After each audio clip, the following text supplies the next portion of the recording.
Good morning, friends. I hope you can hear me very well. Uh, Today we'll be having a discussion on cranial nerve 7 and 8. Just someone just let me know if you can hear me well. Yes? Yes, Professor. Okay. I'm going to try and move the slides slowly. And I'll let you know when I move the slides. So in case if there is a lag, you can point me out as well. Okay. So cranial nerve 7 and 8. We'll start with cranial nerve 7, the facial nerve. And it's I've given them a special merit really both of these because their cores and their anatomy is a little bit more complex, and also clinically the relevance is that they're much more susceptible to pulses, especially the seventh nerve, because it takes a very complex tortuous course and a long course being exposed to abnormalities at these various sites. Okay, I've now moved on to the slide which talks about the phylogeny of these nerves, and it's important to understand it's not just convenience that I have lumped the 7 and 8 nerve together, but if you look at how they have evolved over the species, right from the fishes onwards towards the mammalian brain, there is a particular process behind it, and it has evolved in a such a way that they are very much interlinked with each other. So if you go back to the original origin of species from fish to the land animals, there has been some evolutionary changes which has occurred, and that has led to the animals being more mobile, a different pattern of breathing, a different way of eating, where chewing has evolved, the lower jaw has developed, and that onwards has also been complemented by differences in the way we hear on land as opposed to the sea.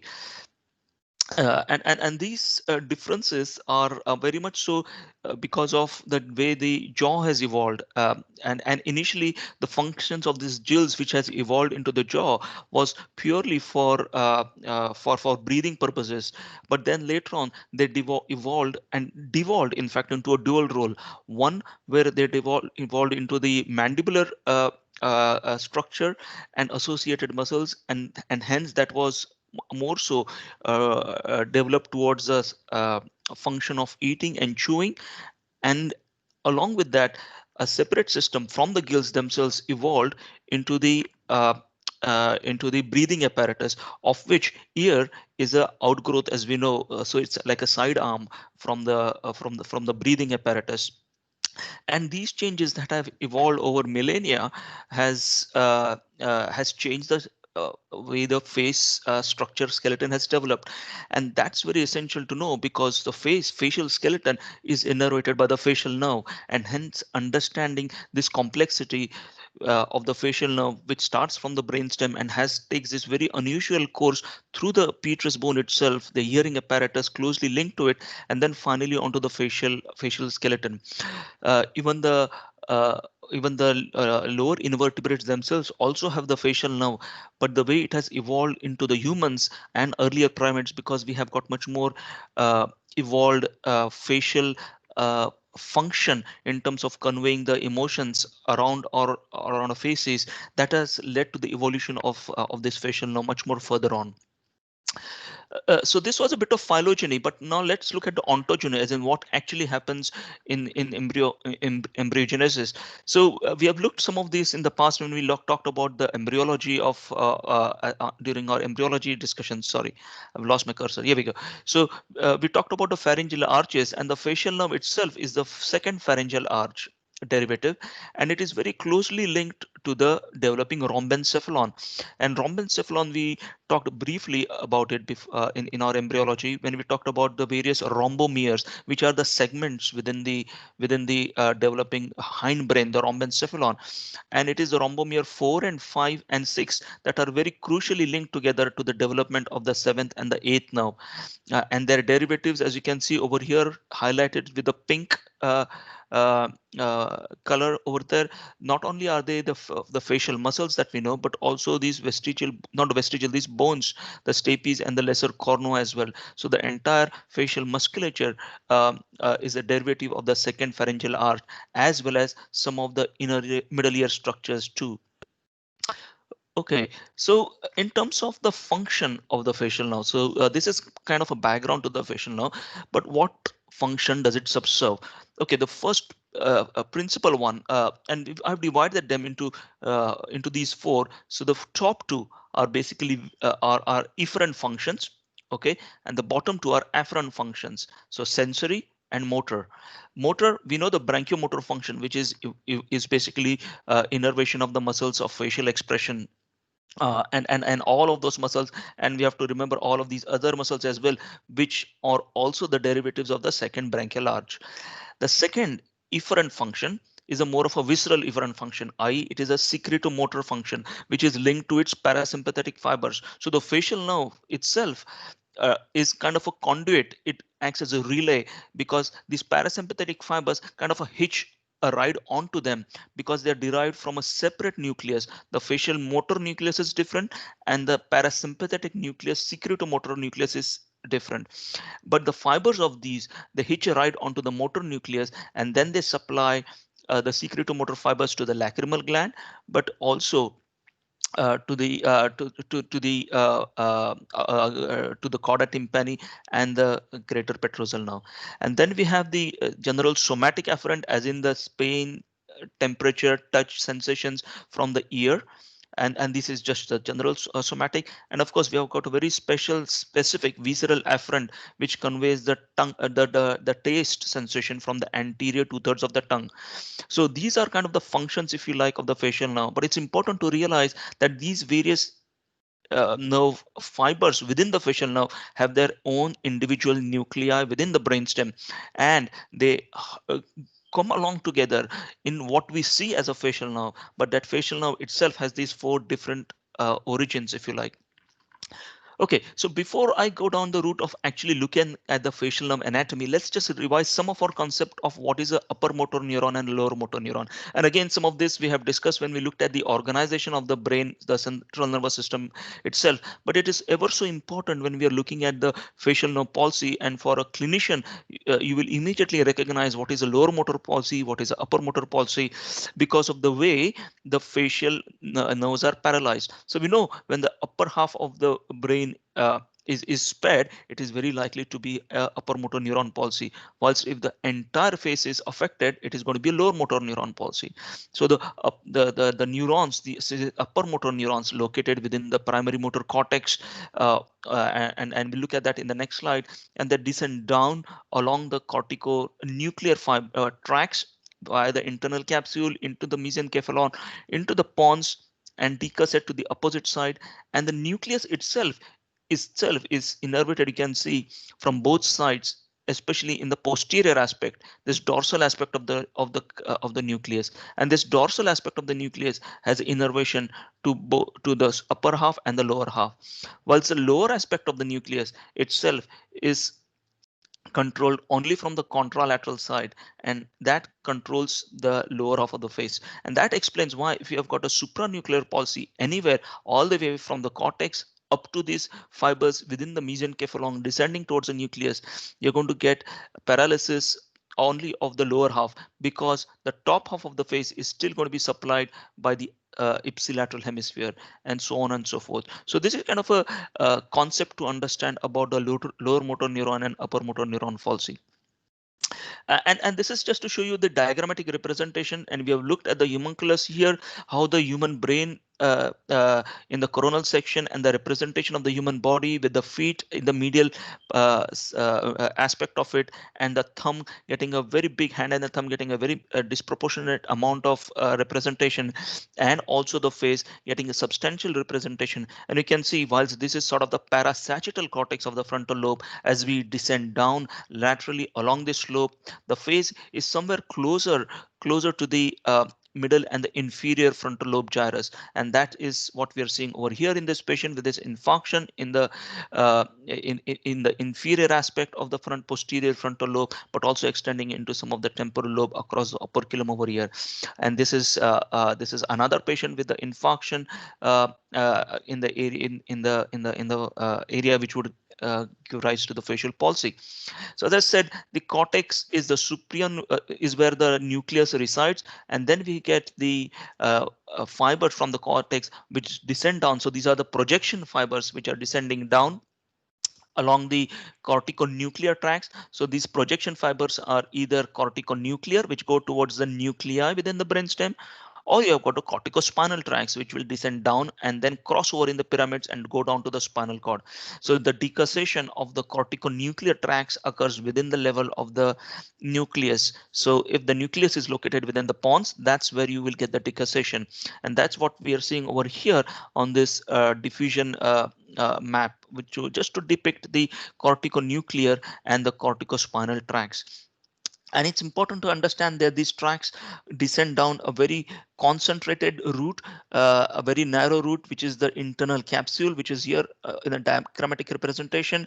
And the corticonuclear tracks, or the corticobulbar tracks, as they are also called as, are kind of concentrated in this anterior 2/3 of the posterior limb, close to the genu of the corpus callosum, whilst the rest of the posterior limb contains the corticospinal tract. And here is a patient with an infarction with the facial palsy, a supranuclear facial palsy, of course, because we are still somewhere around here.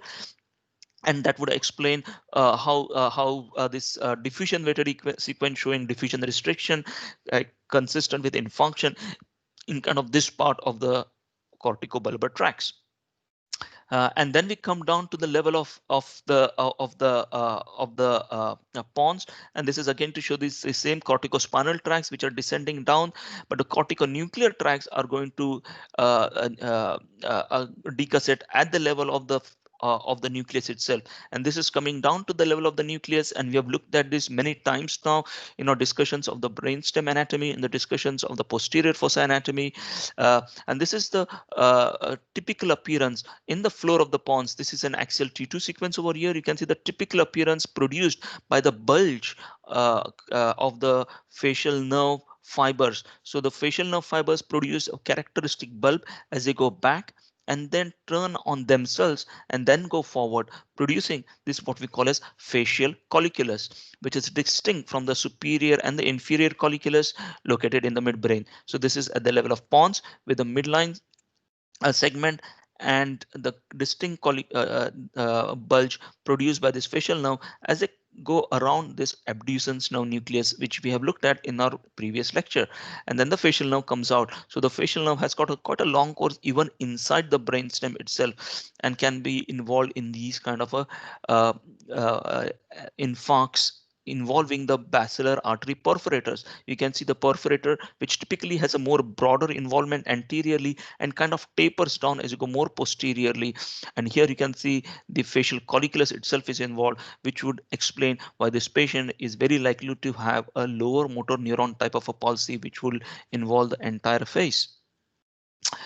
Right. So the complexity of the facial nerve itself, you can understand when I show you all these various segments.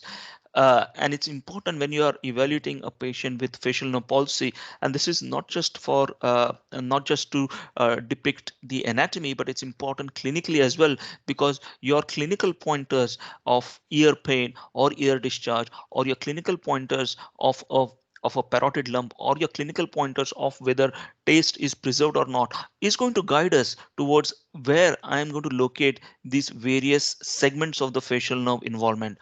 So just to briefly mention, so the intraaxial segment, which is the segment within the brainstem, which we have just looked at, the cisternal segment, as in the CSF cistern, when the nerve comes outside the brainstem, but it has yet to enter the petrous bone.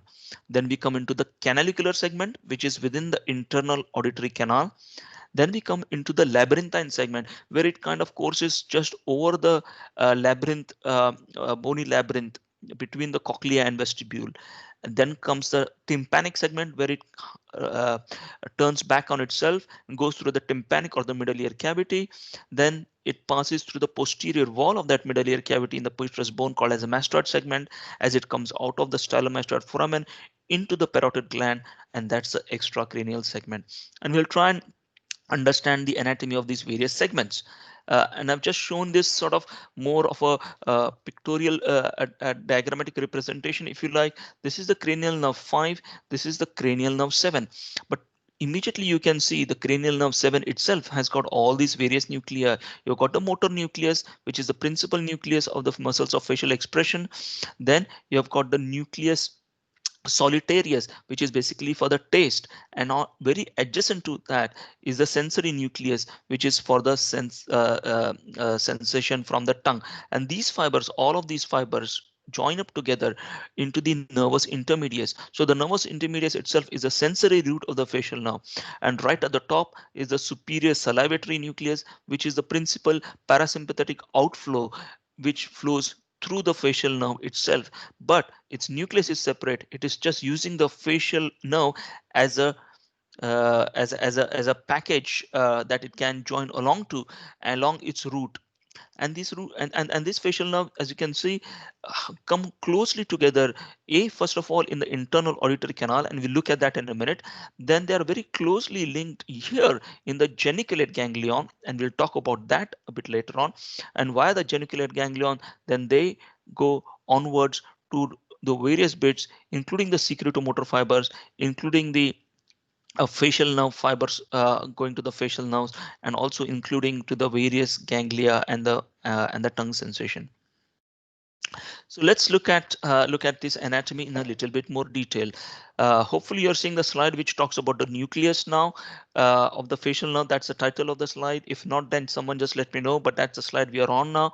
And this is just to show again the anatomy of these facial nerve nuclei. So you've got the principal motor nucleus. Another point I would like to state that the fibers that turn around are these motor fibers that go behind the abducens. The rest of the fibers, which include the salivatory superior salivatory nucleus, which is going to send the parasympathetic outflow, the nucleus of the tractus solitarius, which is basically the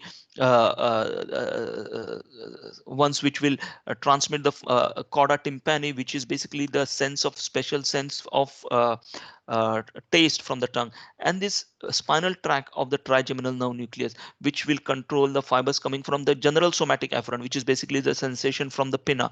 So these fibers, all of these do not go behind the abducens, but these are lumped together in this nervous intermediates, and these fibers then all together are called the fibers of the facial nerve, as then they go out through the facial nerve canal. And over here is the geniculate ganglion, and we'll look at these in a minute. So the facial nerve nucleus on the axial T2, I've shown you earlier on. This is where it is located, just in front of the facial nerve colliculus, because that's where we will find the abducens, and that's where you will find the facial nerve fibers looping back. And this is another patient with infarction within the tiny infarction within the facial colliculus.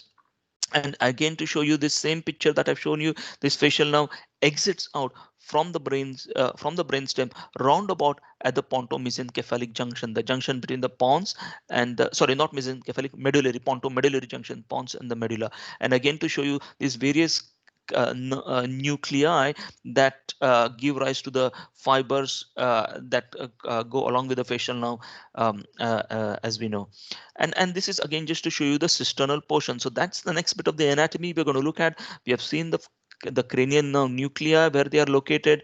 The motor component, again to highlight, is more medial. The sensory component is more lateral, and this is the same pattern that we have seen throughout the brainstem when we looked at the trigeminal nerve, and this is the same pattern we will look at when we look at the spinal cord itself, that the motor nuclei are more anterior and medial, whilst the more dorsal and lateral are the sensory nuclei. And this is the cisternal, the cerebello-pontine angle cistern, through which these nerves are going to travel on their route, through the internal auditory canal. This is the canalicular segment before they get towards the labyrinth and the subsequent areas. So the cisternal area, and these nerves are very well seen within the cisterns. And this a point to note again, I'm showing you this very heavily titulated sequences where you cannot really see the internal architecture of the brainstem. You don't really see much of what's happening surrounding in terms of the bony anatomy. But what you do see is the bright CSF, which is very heavily accentuated. So these are the sequences. I'm sure you all have seen them. We label them as either fiesta or cis sequence. And what it does is any structure within them will be highlighted as a dark structure, including the nerves that we are seeing over here, the motor component of the facial nerve, the sensory component here, here on this 3 Tesla machine, which I borrowed from the textbook, and also the other cranial nerves, which include in this particular example the superior vestibular nerve. So anteriorly you will get the vestibular and the facial component, and posteriorly you get the vestibular component, and in between you get the intermediate nervous intermediates. Not only do we see the vessels, but the nerves, but we also see the vessels. For example, here the patient who has this tortuous vessel, again a very common appearance here that we see. Sometimes this vessel can actually extend into the internal auditory canal, and these typically are branches of the basilar artery. Most commonly it is the anterior inferior cerebellar artery, which is the artery which supplies the nerve as it comes out from the pons, but also supplies the labyrinth, and hence the labyrinthine artery is a branch of the ICA, and that's the reason why we see these arteries so closely related in this region over here. And this is the patient who's deaf within the left ear, and you'll all have spotted this very large meningioma, which not only extends onto the surface of the brain, and that's where it would certainly trap the seventh and eighth nerves, but also extending into the internal auditory canal on this post-contrast scan as such. Okay, so we have looked at the cisternal portion. Now we are going to move on to the canalicular portion. So canalicular, i.e. within the internal auditory canal. And again, I'm using this example of high resolution T2 sequences to show you these nerves within the internal auditory canal. And the internal auditory canal themselves can come in various shapes and sizes. Uh, and they have got this area here through which they communicate with the cistern. This is what we call as a porus acousticus, and then the canal itself, which lends itself to a tapering, which we call as a fundus. And there is a very special way these nerves are arranged within this canal, and I'm just going to show you this example. It is a very zoomed in picture of what I've done is a sagittal reconstruction in that plane. So imagine we have got a section in that plane and are looking from the cerebellopontine angle cistern, and this is how the arrangement is. So this is anterior, this is posterior, this is superior, and this is inferior. So this is the internal auditory canal with those nerves within. This is the petrous bone itself, and the nerves themselves are arranged in such a way that the cochlear nerve is in the anterosuperior corner, followed by the facial nerve, inferiorly, and then you get the superior and the inferior vestibular nerve. So you almost always see these four nerves. So if I have got any radiology colleagues, uh, apart from Dr. Siripurupu, who knows everything about this, any of the other radiology colleagues, I would say, please do this cross-sectional image and try and identify, especially in young children, especially in children who have got sensory neural hearing loss.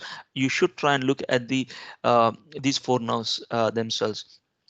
Uh, and this is just some examples over here of pathology that can affect the facial nerve in this portion. This is the patient, a very old patient of mine who's got leptomeningeal metastases.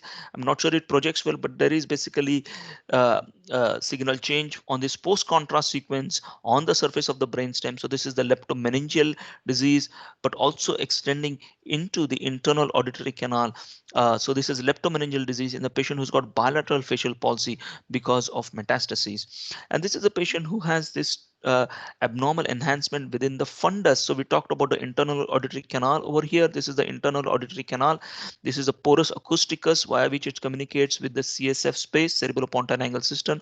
And this is the fundus. So this enhancement is within the fundus, but it also extends outside the fundus in this location. And this is the facial nerve itself in this patient who has actually Ramsay-Hunt syndrome, which is an infectious pathology of herpes nature, which can spread along the facial nerve itself, typically along the external ear, and then spreads along the facial nerve. Just to show you how perineural disease is not just malignant, but also can be infectious itself as well. So this is kind of the anatomy of the facial nerve within the canal itself. Uh, and this is what I was telling you earlier on. So anterior, posterior, again here, the seventh nerve at the top, facial nerve, cochlear below, and superior and inferior vestibular. So this is the arrangement we have to recognize in the within the fundus. So as you traverse through the facial nerve canal, this is the arrangement the facial nerve is the most anterior and the superior. The cochlear, which is the eighth nerve, the seventh has to be on the top, eighth nerve has to be at the bottom, it is lower one, and then the superior and the inferior vestibular nerve. So this is the arrangement here, and this is what is seen as such. We call it there is a transverse bridge.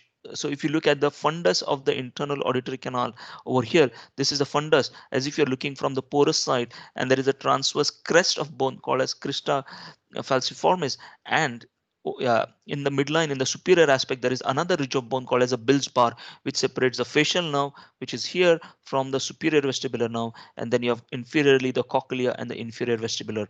I'm sorry, this is a very blurry picture, but I just wanted to show you this appearance over here, normal appearance, facial nerve, cochlear nerve, and the superior and inferior vestibular nerves are kind of joined up together. Similarly, superior and inferior have not yet divided. You've got the cochlear, but you can see the hypoplasia of the facial nerve in this patient. If you compare it to this side, facial nerve is a big nerve, and usually you should be able to appreciate nice thick facial nerve itself.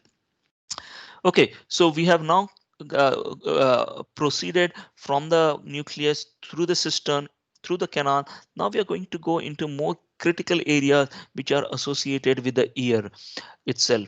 The this petrous segment of the facial nerve itself, which we have started from the internal auditory canal, now itself is going to lend itself into this course which is called as labyrinthine course. And just to describe this course, it is in between the vestibule, which is here. You can see this just about the semicircular canal, and the cochlea, which you don't really see. We can just about see there, and it goes between the cochlea and the vestibule, goes anteriorly. So just to let you know about the anatomy. So this is the petrous bone. The apex is going to be here. This is going to be the middle cranial fossa. This is the posterior cranial fossa over there.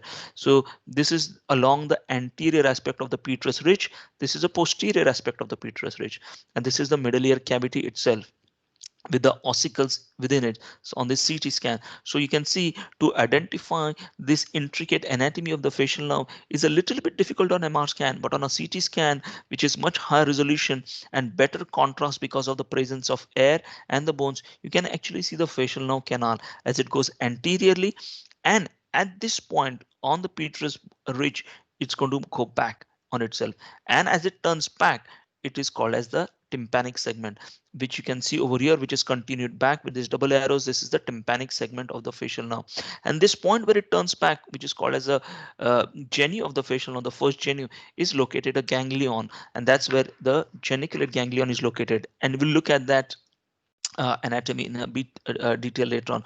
So this is the labyrinthine segment, this is the tympanic segment, and you can see this is the cochlea, which is slightly below this level, and this is the vestibule, and the tympanic segment goes on the surface. So this cochlea itself is housed in this dense bit of bone, what we call as the labyrinth. So this is the labyrinthine bone, which also encases the uh, um, uh, the vestibule and the semicircular canal. So this labyrinth and the facial nerve itself is on the surface of this bone as it traverses the medial wall of the middle ear cavity. So this is the middle ear cavity. The external canal will be somewhere here.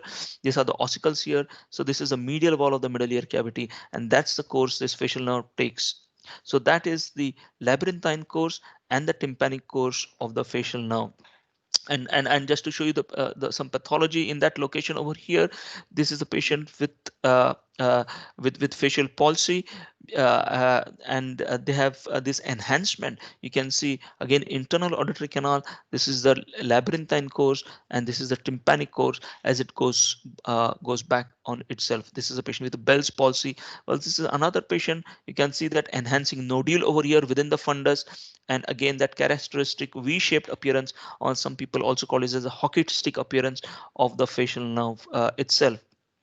Uh, in this location, it is very susceptible to trauma, and I've shown a couple of examples of fractures. Here is a fracture which goes in that in that orientation over here. This is the internal auditory canal. This is that same facial nerve over here that we saw earlier on, and this is the tympanic segment. This is the labyrinthine segment. This is the vestibule. And you can see the fracture which goes along the jugular foramen over here at the back, along the vestibule, and then into the labyrinthine portion of the facial nerve. And this is another fracture which goes again through the vestibule. This is the vestibule, and then laterally to involve the tympanic segment. So these are some of the fractures that that we have to look out for in someone who has post-traumatic facial nerve palsy. Um, we talked about the geniculate ganglion. So geniculate ganglion is a sensory ganglion. Okay, and because it is a sensory ganglion, it will only house nerve cells which are responsible for sensation. So the other nerves, i.e. the motor nerve of the facial nerve itself, does not synapse at all in the geniculate ganglion. So the nerve fibers, the efferent fibers, the facial nerve of muscles, they are just going to go through the ganglion, but not really do any business there and then come out. Similarly, the geniculate ganglion is going to contain sensory nerve cells, and these nerve cells are what we call as pseudo unipolar. So the cell body stays within the ganglia and sends out a central and a peripheral process, and there it is, the cell body is going to reside here, and the central process of the sensory neurons are going to go into the brainstem, and that includes the sensory fibers coming from the ear, that includes the sensory fibers coming from the tongue, and the peripheral processes are going to go towards those sensory organs themselves. And so that's what the geniculate ganglion is. It's basically this sensory ganglion located at this typical location. And by virtue of its location, one can come to a conclusion that this is probably a schwannoma of the geniculate ganglion of the right facial nerve itself. This is another patient over here. This is a CT scan. This is a high resolution T2 weighted sequence over here. And you can see the internal auditory canal over here. And this is where the facial nerve a labyrinthine segment would start, and you get kind of this excavated dilated appearance shown by this arrow. And on this T2-weighted sequence, you can see it is full of CSF. So this is a meningocele because of a defect within the bone with herniation of CSF. Remember, the temporal lobe is going to lie over here, and the temporal lobe will have its own coverings, and that's led to this herniation and this appearance of meningocele in that location. Uh, Again, just to remind ourselves again, to recap really what anatomy we have looked at. We have looked at the anatomy of the brainstem nuclei. We have looked at how the facial nerve itself, the motor nerve, it loops behind, does not relay at all in the in the geniculate ganglion, and passes through the labyrinthine tympanic. And now we are going to look at the mastoid segment in a minute. Oops. On its way towards the muscles of the face itself, but also it contains the secretomotor fibers from the parasympathetic outflow, and that supplies the muscles of lacrimation and salivation as well. And these two, because they are motor fibers, they do not relay it themselves in the in the sensory geniculate ganglion. And the other fibers we talked about are the sensory fibers coming from the ear, and also the special fibers which convey the taste sensation via the chorda tympani, which will relay in the geniculate ganglion before they pass on towards the superior salivatory nucleus. Okay, so we are now at the level of geniculate ganglion. Before we go towards the tympanic segment and the mastoid segment, a very important nerve. We have been talking about this nerve in its absence. We have been talking about the parasympathetic outflow. The parasympathetic outflow of the facial nerve as it comes out. Remember, we talked about the parasympathetic outflow, which is going to go and supply the muscles of lacrimation to the eye, is going to go via the greater superficial petrosal nerve. So again, the anatomy is the same. So this is where, looking at it from the inside over here, these are the nerves which are going to enter the internal auditory canal, and this is the facial nerve, and this is where it's going to bend back on itself at the level of the facial the geniculate ganglion. From the apex of this, from the geniculate ganglion itself, you can see this greater superficial petrosal nerve. And again, for the anatomist over here, you can see this is the petrous bone. This nerve itself is going to traverse more medially as it comes close to the cavernous sinus region. It doesn't enter the cavernous sinus itself, but it takes some other fibers from the carotid artery, which is very close by, and the fibers of the lesser petrosal nerve join together and they form the Vidian canal.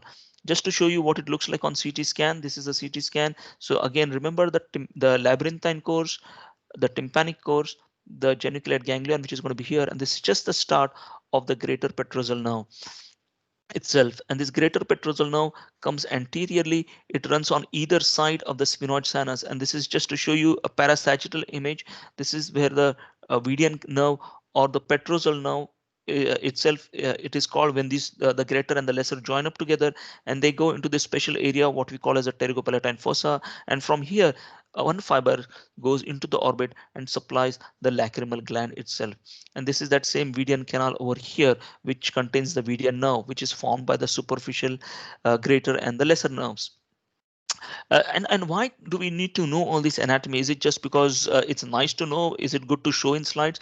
But no, it's important to know because these are the roots of spread of disease. So this is a patient who has a lymphoma relapse within the orbit, and you can see the lymphoma within the orbit itself, and it has spread into this area over here, the pterygopalatine fossa. And as it comes into the orbital apex, it is spreading along the nerve over here, the lesser petrosal nerve along the cavernous sinus, and you can see this is the greater superficial petrosal nerve. So that's why the it's so important to know the anatomy of this nerve, that to understand the perineural disease. And by now this lymphoma itself is very close on the petrous bone itself. Uh, so we have looked at the anatomy now of the labyrinthine segment, the tympanic segment over here as it turned back on itself. And as it turns back on itself from here on the CT scan, you can see the external auditory canal over here, the middle ear cavity, the facial nerve itself is now going to descend vertically down. And when it descends vertically down, you are going to see it as a small circle amongst these black mastoid air cells. And just to show you again, this is what it looks like on the coronal sequence. If you do a coronal sequence, this is where the facial nerve is located. This is the vestibule. This is the horizontal semicircular canal, and it's now located just beneath that horizontal semicircular canal. And all of this white is the bony labyrinth which surrounds the inner ear structures. And that's why it becomes so susceptible to various abnormalities within the middle ear. And this is a cholesteatoma. You can see it is just lying medial to the inner ossicles over here. But not only is it is going to erode into the ossicles, it's going to erode into this facial nerve itself, where the bony wall is dehiscent in this particular person. Okay, so we have looked at the anatomy so far of the facial nerve canal as it came. So this is this is just to give you the orientation over here. This is anterior, this is posterior, the superior is here, the inferior is here. So the facial nerve started from the brainstem, came in through the internal auditory canal. This is the geniculate ganglion with the petrosal nerve that we saw, then the tympanic, and then the vertical or the mastoid segment. And this is very crucial for ENT surgeons, extremely crucial for skull base surgeons to know the anatomy of this area, uh, because this is where the nerve is very likely to be susceptible to injury. And in this segment, which is a vertical course, before it comes out of the skull base through the stylomastoid foramen, and then it's going to supply the facial muscles, it gives off two branches. One is to the small muscle called as stapedius, which attaches itself to the stapes, and the other is the cauda tympani, which we have talked about earlier on, which is a somatic afferent itself, which carries sensation of special gustatory sensation from the tongue to the facial nerve itself. And this is that mastoid segment in the coronal plane, if you like. You don't, this is a post contrast sequence. This patient has got a tumor within the parotid gland. You can see the enhancement, and the tumor has spread along the facial nerve in this patient who also has metastases from this cancer. So this is the mastoid segment. Just to look at it in a bit more detail, this is the mastoid segment within the petrous bone itself.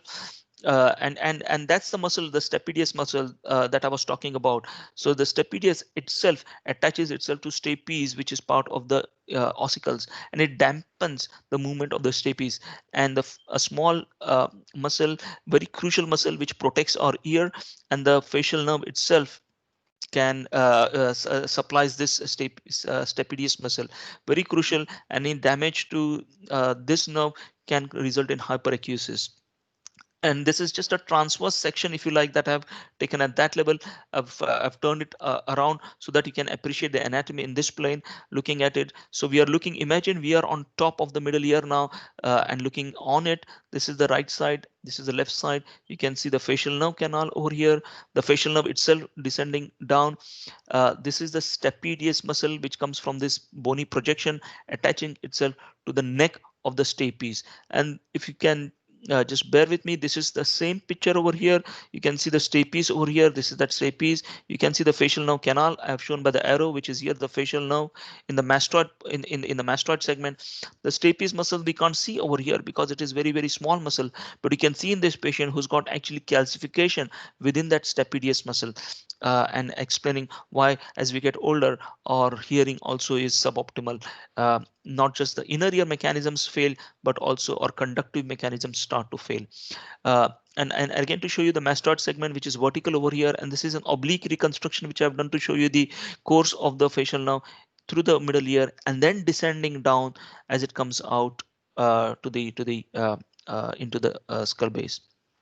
And finally, the chorda tympana anatomy, as we said, it carries special sensations of taste from the anterior two-thirds of the tongue, and it carries it via the chorda tympani. For a short while, the chorda tympani is actually related not to the facial nerve, but to the lingual nerve.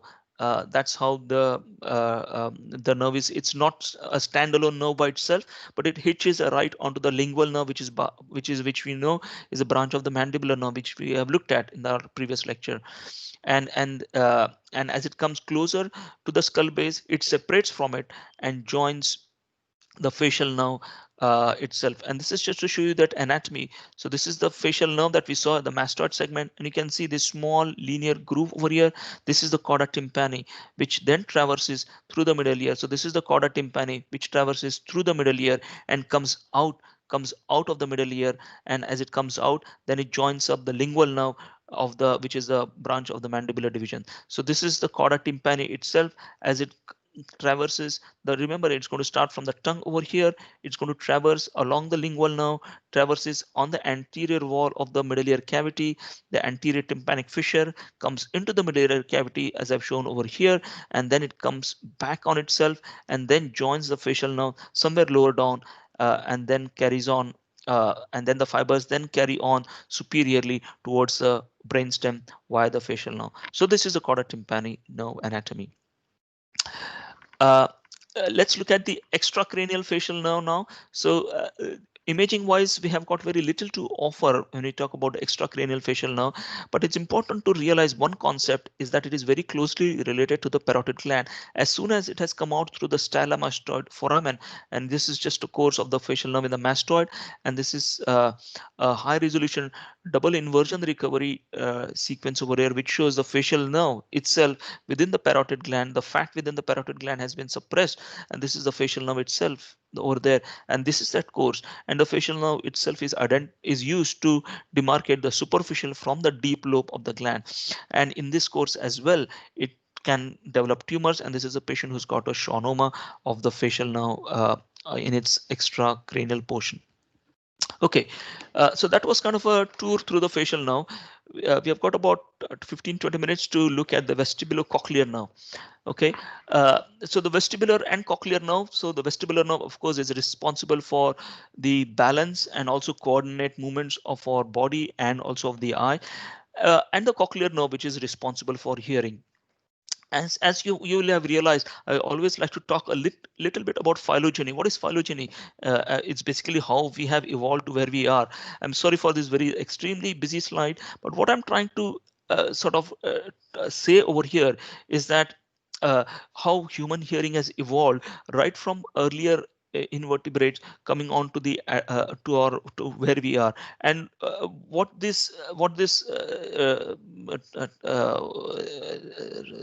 typing over here, whatever I've typed, is to demonstrate basically in this picture, is to show that initially the ossicles were the predominant source of transmission of impulses. So most of the hearing was based on bony conduction, but the inner ear evolved as we as species evolved, and you can see how initially the cochlear duct evolved, and over millennia in primates and subsequently in humans we developed the complex appearance of the cochlea. What that has done is that the inner ear structure has become larger and larger over millennia. But what that has also resulted in that even though we have evolved, the reason why we have evolved is because we want to perceive distant aspect of various stimuli, not just listening to sound, but understanding what frequency, understanding the level, and also being able to process that as well. And that has led to the development of our temporal lobe hearing mechanisms. What that has helped us is to really cope with the demands of speech and music to appreciate the different tones. But as a side effect of that, what has happened is we have lost over time the appreciation of the higher frequencies, and hence human ear is more tuned in to the slightly lower frequencies as compared to the other animals like bats, for example, or the dolphins or the sharks, who can actually perceive much more higher frequencies than humans. From phylogeny, if we come to ontogeny, as in embryology, actually what happens, and you have seen this throughout all of my presentation so far. We have talked numerous times now about this ectodermal plate. We have looked at this disc and how the neural plate evolves into a neural placode, which is this thickening of the neuroectoderm. And this is to show you how the thickened ectoderm then forms this very special areas called as placodes. Some of these are going to form the olfactory placodes, some are going to be the optic placodes, and then we are going to have the uh, otic or the hearing placode. And these are basically placodes, areas of thickening, which are under the influence of various hormones which are secreted, and we have talked about this as well. These are called as morphogenetic proteins, which are responsible for these development of these placodes. Uh, and as these morphogenetic proteins are acting, similarly, there is segmentation of the rhombencephalon, and this is what I was alluding to earlier on. These are called as rhombomeres right from 1 down to 8, and it is between the rhombomere 4, 5, and also 6 that we get the patterning, and we get the which get proteins which signal the changes on the surface ectoderm to form the ear. And what are the changes that are occurring? So this is just to show you again a diagrammatic representation of what happens. So this is the hindbrain. These are the rhombomeres 5 and 6, and they are secreting special proteins under the influence of the notochord, the morphogenetic proteins. Typically, it's the Vinti and the Saanich hedgehog, which are the proteins which are secreted, and they lead to formation of the auditory nerve, the cochlear nerve from the brainstem, and at the same time there is change in the developing ectoderm, and the changes that are occurring within the ectoderm are this formation of this pit, what is called as the otic pit initially, which will then get pinched off to form the otic vesicle, and this otic vesicle itself will then differentiate into this complex cochlear and vestibule. And if you see again in a developing embryo, this typically starts around the third week and is itself completed by 16 weeks. So you get the developing otic placode over here, which will form the optic pit and the cup, and which will get pinched off on the surface to form the otic vesicle. At the same time, the neuroectoderm itself, under the influence of notochord, is going to send the optic the vestibulocochlear nerve, which is going to impregnate the otic vesicle and form the hearing apparatus itself. Uh, and from initially from this otic vesicle, you will get branches out of it with segmentation into these various components, and we'll look at these components in detail, which include the vestibule, which has the saccule and the utricle, and then the cochlea itself. And the developing labyrinth is going to also allow for changes within the surrounding mesenchyme, which will form not just the bone but also the secondary structures adjacent to the cochlear duct itself. So the cochlear duct itself is the one which is a derivative of the end of the otic placode, but subsequently the other ones are derivatives of the surrounding mesenchyme, and we'll look at that in a minute. So that was in brief the embryology of the cochlea and the vestibule. But let's look at the anatomy. Okay, so the vestibule itself And the reason why I'm concentrating so much on the basic anatomy of the cochlea vestibule itself is because these are the sensory organs where these nerves start. And we're looking at the vestibulocochlear nerve, and the nerves themselves will start in these structures over here. So it's important to try and understand the anatomy of these structures. And to understand the anatomy, we have to understand how they have developed themselves. So here we have got the inner ear structures, all of them housed together within the bony labyrinth. We have got the coiled a cochlea which usually has 2.5 to 2.75 turns themselves, and we'll look at the cochlear anatomy later on. And then we have got a more ovoid looking vestibule which is slightly posterior and also superior to the cochlea, and from the vestibule you get the three semicircular canals, the superior, the posterior, and the horizontal semicircular canal. And this is just to show you on the CT scan what they look like. Anterior is vestibule, sorry, anterior is cochlea, and there we can just about see a bit of the cochlea here. Posterior is vestibule, posterior and lateral is vestibule, which is here, and from the vestibule you get the semicircular canals which join together at one common crus. These are called as the crura of the vestibule, the crura of the vestibule, and they have one common crus itself. So this is now the cochlea itself, and you can see this cochlea best on the titubated sequences because they contain the membranous labyrinth, they contain fluid within them. Similarly, the vestibule and the semicircular canals contain fluid within them, and hence it's easy to see them on this very heavily titubated sequence. Very important to identify them. And you can see the same anatomy on the CT scan because these are surrounded by a very thick bone, the bony labyrinth, and it's this thick bone itself which lends it's easy for us to appreciate the anatomy of the cochlea with the various turns of cochlea as it reaches towards apex itself. Uh, uh, just a brief moment on the cochlea itself. So if I were to just go back, we are going to look at the cochlea over here, the cochlea, which is the structure just around here. We are going to look at the cochlea. So the cochlea itself, uh, it contains it is an organ of hearing, and in each cochlear turn. So imagine this cochlea, and you've got one cochlear turn itself. It contains the cochlear duct, which we saw was a derivative of the otic pit, whilst the other two chambers within it, what we call as a scala tympani and scala vestibuli, and I will show this on the MR scan. We can see this on an MR scan, and these are responsible for transmission of impulses, whilst the cochlear duct itself, which rests on this basilar membrane over here and contains these very fine hair cells, are responsible for the conversion of the pressure wave from the middle ear to the electrical impulse over here. So you can see these cochlear hair cells. On top of that, there is this tectorial membrane, and this membrane vibrates along with the hair cells, changing the mechanical impulse into an electrical impulse, which then gets transmitted into these branches of the cochlear nerve. And these branches have got spiral ganglia themselves, which is the because it's a sensory ganglion of the cochlear nerve. So this is the anatomy, if you like, of one individual turn of the cochlea. So just to look at how the sound transmission occurs. So sound waves, as they come through the external auditory canal on the tympanic membrane, on the ossicles themselves, via the stapes, it gets transmitted. So this is just the stapes over here. So imagine if we have uncoiled the cochlea. So this is the one single loop of cochlea which has been uncoiled. From the stapes, it will go via the scala vestibuli and back on itself into the scala tympani. So this is what is the oval window, and this is a round window, and that what it does is it changes this mechanical energy into electrical energy at the level of these hair cells. And these hair cells themselves communicate via the nerve fibers into the via the nerve fibers into the cochlear towards the cochlear nerve itself.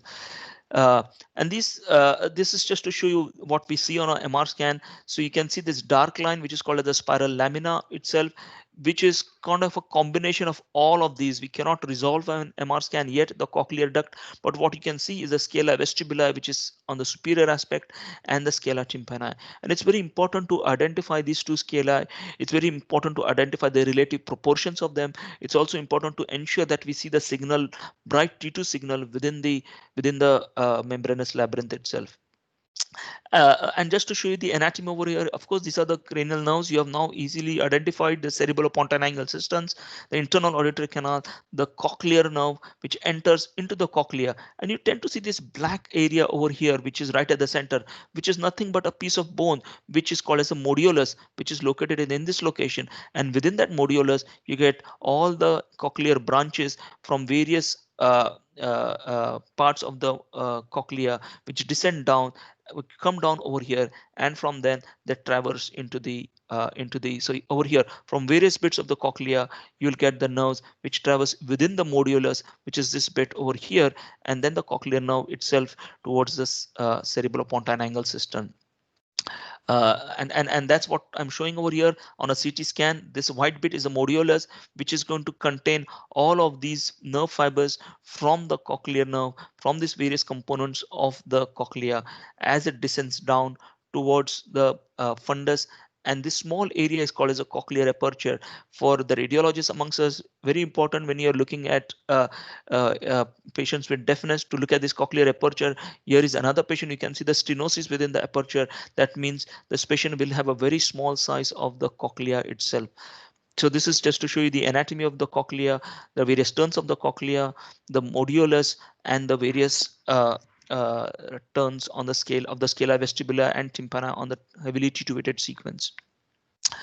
uh, and I've talked about this earlier on to try and get a cross section of this area so that you can identify the various cranial nerves. The anterior superior one, this is anterior, this is posterior, is the facial.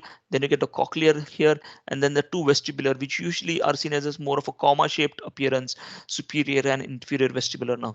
And here in another patient, here you can see there is absence of the cochlear nerve, and in yet much more severe anomaly in this patient where there is just one nerve which is present, suggesting a very severe anomaly, developmental anomaly. So that was the anatomy of the cochlear nerve. So this is the facial nerve itself, and we have looked at that earlier on. And this is the cochlear nerve, which will then join along with the facial nerve, traverses through the internal auditory canal, then comes into the cerebellopontine angle system, and then comes into the brainstem to synapse with the various cochlear nuclei. Uh, this is the we are you'll realize for facial now I started from the brainstem, but for the cochlear now I've actually started from the sensory organ, and we are now traversing along that sensory organ. We are now coming into the cerebellopontine angle system. This is that same patient I showed you earlier on who had facial neck weakness, but also has got severe sensory neural hearing loss because of involvement of this cranial nerve 7 and 8 within the cerebellopontine angle system. The classical tumor we talk about in this location is the vestibular schwannoma, which is located within the internal auditory canal, can protrude out into the cerebellopontine angle system, beautifully shown on this high resolution T2 sequence, also shown on this post contrast sequence over here. But the beauty of this sequence is to not just identify these big tumors, which you can see on a normal T2 sequence as well, but these very tiny tumors which can reside within the internal auditory canal, within the depths of this internal auditory canal.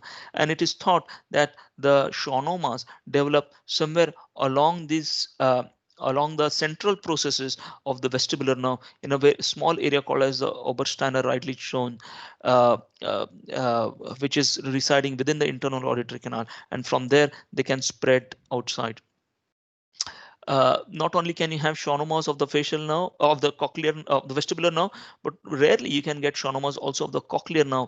And again, important to look at not just the internal auditory canal and the CP angle system, but try and look at the normal signal within the labyrinth itself. And this is that arrow is just to show you the signal within the membranous labyrinth over here with the normal appearances of the black line, which is the, I'm sorry, my power cable is playing up. Yeah, you can see the signal change within the cochlea with the two scala vestibuli and the scala tympani. Uh, and just to show you, in this patient over here, though you can see the signal within the vestibule and the uh, inner ear structures, the semicircular canal, you don't really see the signal within the cochlea itself. So this patient has got involvement of the cochlea by the tumor, which is also shown on this post-contrast sequence. So this patient has got tumor which involves the cochlear division of the facial nerve itself. Sorry, let me just try and fix this. Okay. And of course, once it has entered into the brainstem, it's going to relay into the cochlear nuclei, and there are various groups of cochlear nuclei, mainly organized into two areas, divisions, the anterior and the posterior division. And to reach that, it has to traverse through the junction of the pons with the middle cerebral peduncle, and any abnormality in that region is going to affect the intraaxial course. You can see the intraaxial course of the seventh and the eighth nerves over here. And this patient who has got acute onset hearing loss, and someone who has got, excuse me, who's got multiple sclerosis, but also in this different patient who's got a more inferiorly located lesion, which is an area of infarction within the dorsal aspect of the upper medulla, as you can see, tiny dot of diffusion restriction. And finally, once these nuclei, these cranial nerves uh, uh, synapsed with the nuclei. From this nuclei, these fibers are going to decussate towards the other side, and there is a lot of crisscrossing of these fibers which occurs at the upper end of the medulla, and that gives rise to a very trabeculate appearances called as a trapezoid appearance. And then when they ascend in what we know is as the lateral lemniscus, as they ascend up towards the inferior colliculus, and from the inferior colliculus via the thalamus, they will reach the superior temporal gyrus, which is a cortical primary center for hearing. So the anatomy here again is from the dorsal and the ventral cochlear nuclei. We get the crisscrossing of fibers, the trapezoid body. From the trapezoid body, they are going to go along the lateral lemnisci. Some fibers do relay here, most fibers do not. And as they carry on, they will then relay into the inferior colliculus, which is part of the midbrain. From the inferior colliculus, they go towards the medial geniculate body, which is part of the thalamus, and from the medial geniculate body, they will go towards the superior temporal gyrus or the Heschel's gyrus, and we'll look at that in a minute. And this is just to show you again from the cochlea, the nerves themselves, from the nuclei crisscrossing the trapezoid body, the lateral lemniscus, up to the medial, up to the inferior colliculus, then the medial geniculate body of the thalamus, and then towards the uh, Heschel's gyrus. I know I have overstepped already. Shall I carry on? Is that okay, or do you want to stop? Probably another 7-8 minutes. Yeah, no problem, Mr. Dr. Herwadkar. Okay. Okay, so this is a patient who's a different set of patients between this and this. This patient has tuberculosis of the dorsal aspect of the brainstem. You can see the tuberculous granuloma with extensive signal changes over here. Who amongst his other problem also had reduced hearing, and this patient has Wernicke's encephalopathy, but also had acute onset hearing loss. And you can see the involvement of the dorsal aspect of the brainstem where the nuclei would be located. This is at the level of the middle of the inferior colliculus, and this is on the dorsal aspect of the thalamus where you would get involvement of the medial geniculate body. So interestingly, the hearing apparatus has been taken out in this patient at various levels. And just to finish, the cortical representation, the primary area is located within the superior aspect of the temporal lobe, more posteriorly. So this is the temporal lobe. We have looked at the anatomy of the lobes earlier on. This is the Sylvian fissure over here. So this is the frontal lobe with the frontal operculum. So this is the temporal operculum with the superior temporal gyrus, and it produces this characteristic bulge, or what we call as omega appearance on the surface, and that's the Heschel's gyrus. That's where the cortical representation occurs for hearing. And this is a patient, different patients with infarction within that territory. This here also dips down into the posterior aspect of the insula. So it's an infarct which involves the Heschel's gyrus, but also involves the insula itself. And just to show you on the sagittal, this is what the topography is. This is where the Heschel's gyrus would be located, but along the deeper aspects of the temporal lobe itself. And this is again another patient to show you the infunction involving the posterior insula, adjacent Heschel's gyrus, and the temporal lobe. Okay. Vestibular system. Now I have talked about the cochlear system, but moving on to the vestibular system, yes, it is very important to a very archaic system because it's essential for controlling our motion and position. But not only that, it's important that when we are moving, our balance does not get disturbed. And it's very archaic because you can see its phylogeny dates back way earlier into the early evolving crustaceans and the Pisces species. Uh, it maintains that by very intricate structures, and we look at the structures themselves which control the muscles of our eyes, which control our postural muscles via coordinating through the brainstem, the cerebral, but also the cerebellar cortex, and they are located within the temporal bone. And we'll look at that anatomy in a minute, and we'll see how that it controls via the sensory epithelium and the location of this. So if you look at the anatomy itself, so this is the anatomy of the vestibular system, if you like. We have looked at the cochlear system and its derivatives. What we see on a scan is usually this bit, all of it together, which is we call as a vestibule, which is this area over here, the ovoid structure. We also see the semicircular canals which come out uh, from the vestibule themselves. What we cannot resolve on our normal imaging are the constituents of the vestibule, of which we have the utricle and the saccule itself. We can also see the common duct which forms by the union of these two ducts and which gives rise to the endolymphatic duct and the sac, and which is what we are seeing here, this tiny arrow here pointing towards the endolymphatic to the vestibular aqueduct, which is a channel within the bone which is located along the posterior aspect of the petrous bone, which eventually communicates into the vestibule itself. uh, and this is just to talk about a bit of physiology. Very important to understand how these nerves originate, where these nerves originate from. So we have looked at the vestibular nerve, but this is the cochlear. We have looked at the cochlear nerve. So this is the vestibular nerve, which will supply the semicircular canals, which will supply the utricle and the macular region of the of the vestibular apparatus. And finally, what these nerves themselves do is they are located on these underneath these hair cells. And in these hair cells, this is just to show you what happens actually within these hair cells themselves. These nerves are communicating with the cilia, which will detect any motion of the head. So here you have a patient who's moving his arms and his head, and what that does is there is relative less motion of the fluid on the surface of these hair cells, and this inertia leads to mechanical disruption, mechanical change within these hair cells, which will then relate themselves by changes of the ionic concentration within the depth of these nerve cells, and which leads to a stimulus which is then recognized as a change in position of the head or of the hand, and that is then transmitted as the vestibular nerve. Okay, so I'm sorry, I've been trying to correct this. Okay, so I've said the anatomy here. This is the vestibule over here. You can see the horizontal semicircular canal as well.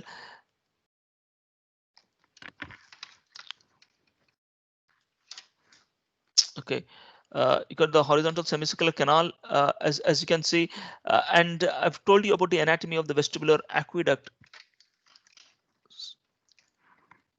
which is the small bony opening on the posterior surface.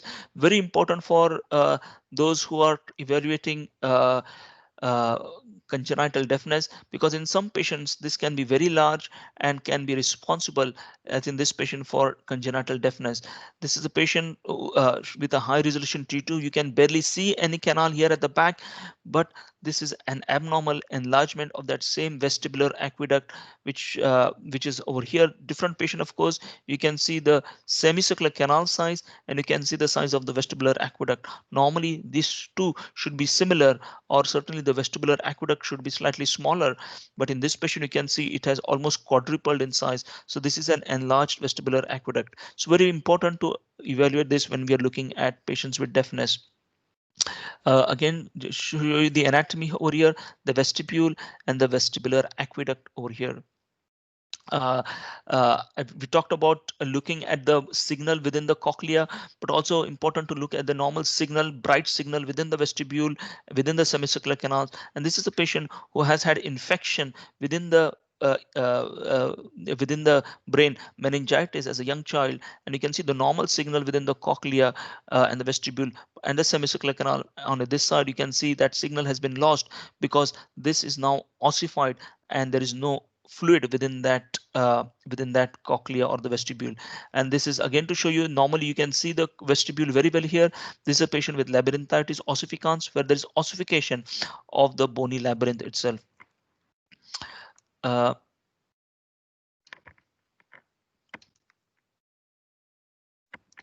Sorry, I'm trying to forward to the next slide. Somehow my computer has frozen. Oh, there.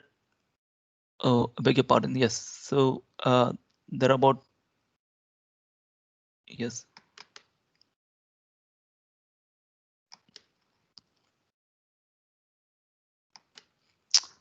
Sorry, somehow my slides have stopped progressing. What I'd wanted to show was some pathology affecting the vestibule, but it's not allowing me to do that. Uh, I'm so sorry. I think we should stop there. I think we're already 10 minutes past.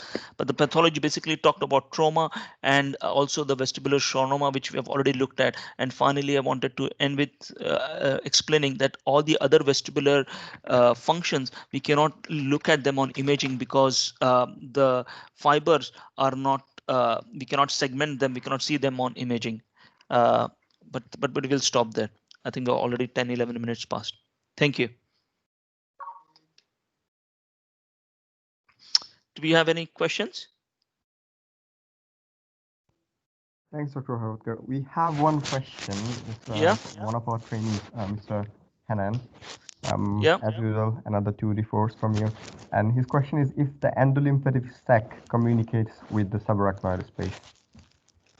Sorry, let me just try and see whether I can get my slides back. It will be easier I cannot. Sorry, I cannot. Sorry. What? So does the endolymphatic sac communicate with the subarachnoid space? It is actually the perilymph which communicates with the subarachnoid space rather than the endolymph itself. And hence, when you get infection which spreads from the because of meningitis, it first affects the perilymph. Of course, subsequently it's going to affect the endolymph as well.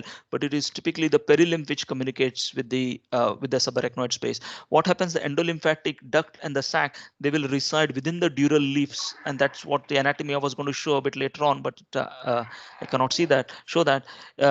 It is located within the dural leaflets of the on the posterior aspect of the petrous bone. But it is the perilymph which communicates rather than the endolymph. Have you got any more questions? Well, no, we don't have any other questions. Thank you so much. Okay, I think we'll continue next week. I think next week it's going to be the 9th, 10th, 11th, 12th nerves. Thank you so much.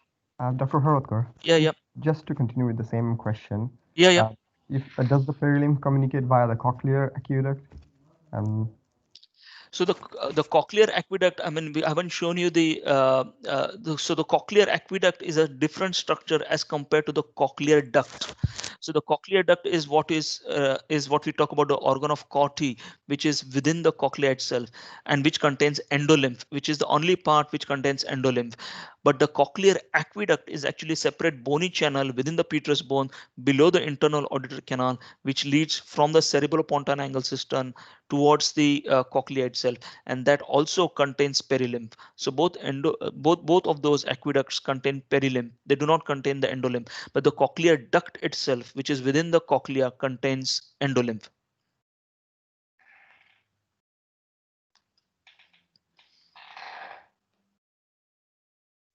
Okay. Yes, perfect. Thank you so much, Dr. Herwadkar. Okay. Okay. Thank you so much. Bye bye.